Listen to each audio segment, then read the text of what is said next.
I don't want my grandchildren to see the earth die. Our age-old instincts tell us not to worry. The weather's gorgeous. This is the same sort of summer our parents had. The fact is we're at the end of the long summer.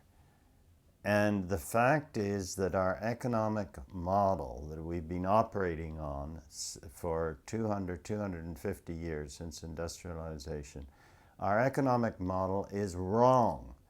It's demonstrably wrong. We cannot go on growing. We're on a finite planet and we're going to crash soon.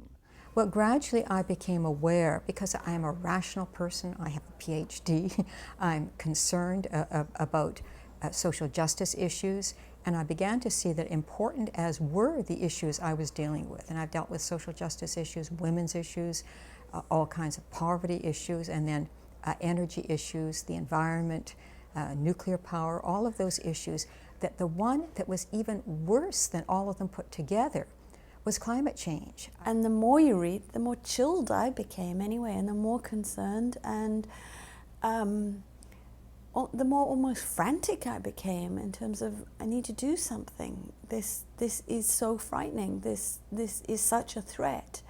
And I started by trying to do things like not drive the car as much, use public transit, be very careful in terms of purchases and food consumption, etc., etc.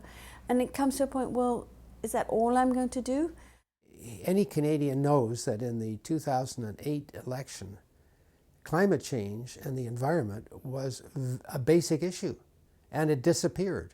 And in the intervening almost 3 years, there was no signs of life in that issue, and so you came to the conclusion that unless something was done, it was going to be furthest from the minds of Canadians when it should have been closest to their heart.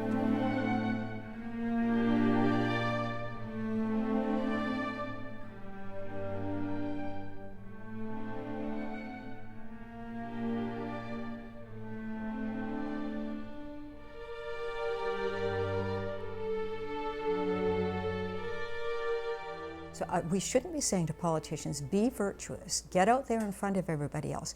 We've got to have the push coming from people themselves saying we demand action, we demand it for our grandchildren, we have responsibilities, and we want you to act, and if you're not going to act, we're not going to vote for you. And that's what's not happening yet, certainly not in Canada. I cannot see anything happening in this area because of the marketplace. And I say that because the market generally is reactive to the economic situation. And by that time, it will be far too late. We need action well in advance of the crisis that will come about. But it's only the crisis that will drive the market. So nothing will happen without intelligent government action. Political action is crucially important. We can't change enough light bulbs. We can't hop on a bus and leave the car behind enough times to make a difference.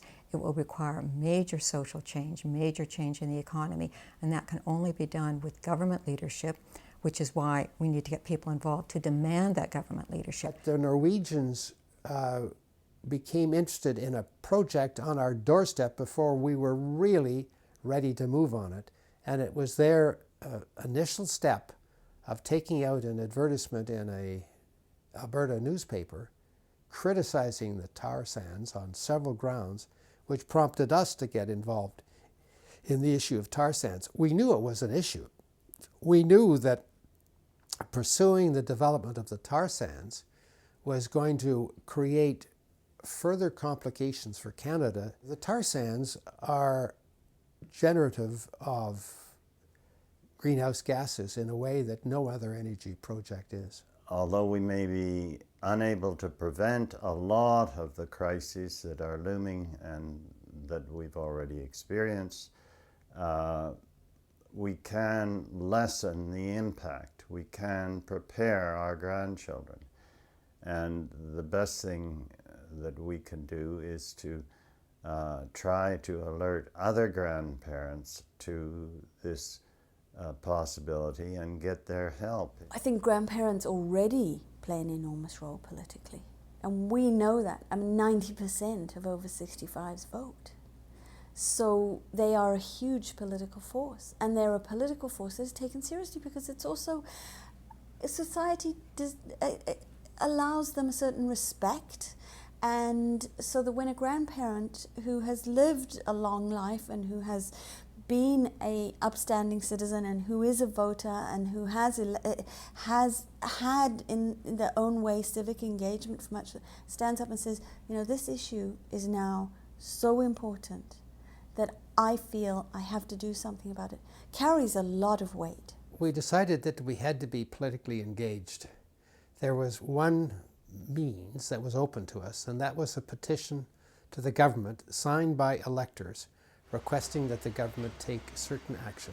Specifically, that action was to come up with a policy on renewable energy, which in time could replace much of our energy generation by fossil fuels.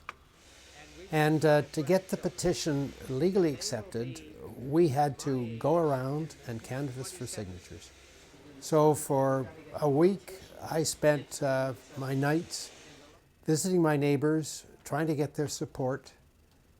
I did get enough support to legally qualify.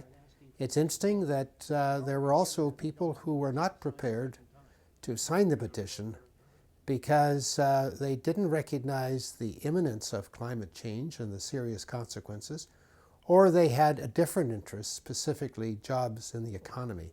If we don't do this, scientists tell us, and I'm a social scientist, not a natural scientist, but there is a serious prospect of massive extinctions, which means human life, and if it's mass extinction, it means like 70% of species. We can see in our grandchildren's lives, in my 5-year-old twin grandchildren's lives, we can see the overconsumption, and we can help their parents and our grandchildren understand that we absolutely have to cut back on consumption because that is what is driving growth.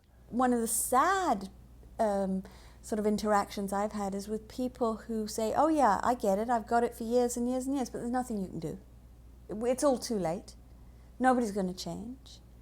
And I'm very much of the philosophy of the journey of 1,000 miles starts with the first step, and we've got to make the first step. And we have to, even in the face of whatever disasters may come down, if we don't act in that face of that, then again, can I finish my life saying I did the right thing? What I'd like to be able to say to my grandchildren is, here are some of the things we did that we think might have had an impact. And these are sorts of things you can carry on doing yourselves. And there's a strong urge as well to protect. And I think that that's why when you meet people for our grandchildren, that I completely understand, given where I see in my day-to-day interactions with the grandparents wanting to make sure everything's okay, caring, wanting to protect. That same thing when you suddenly realize, well, if the environment is going to be so difficult to live in, what legacy are we going to give our children?